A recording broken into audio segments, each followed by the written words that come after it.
Hey guys, it's official. You probably already heard the news. The UAS registration requirement was reinstated December 12th. Hang around, hit that subscribe button, and we'll be right back.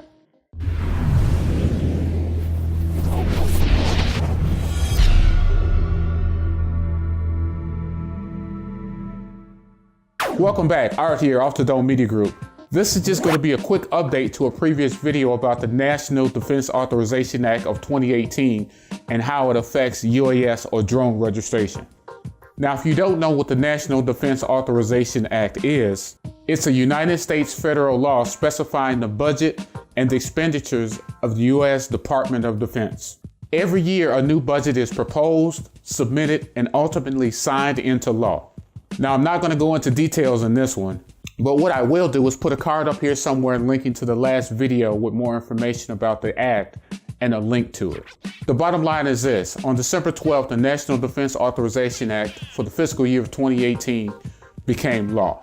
Now, why this is relevant to us as drone operators is because the legislation included a provision that reinstated the requirement for recreational drone pilots, or sUAS, small unmanned aerial system operators.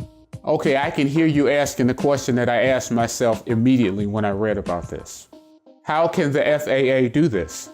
What about Section 336 of the FAA Modernization and Reform Act of 2012, the special rule for model aircraft? In my opinion, for what it's worth, it was pure genius how they pulled this one off. They effectively bypassed Section 336 altogether.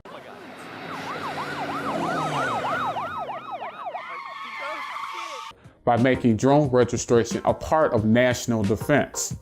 They then included it in the National Defense Authorization Act for the fiscal year of 2018, and just like that, it's law. So as of the recording of this video, I haven't seen some huge announcement unless I've missed it on news or on the radio or anything like that. But as you can imagine, it's made its way through the interweb pretty quickly. The FAA sUAS page is up and running and waiting for drone registrations to start pouring in.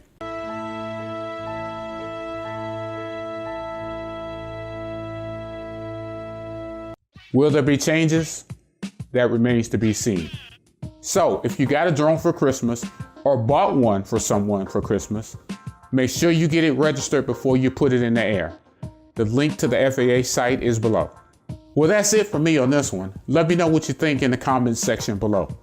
As always, subscribe, comment, like, follow, and share. And more importantly, fly safe.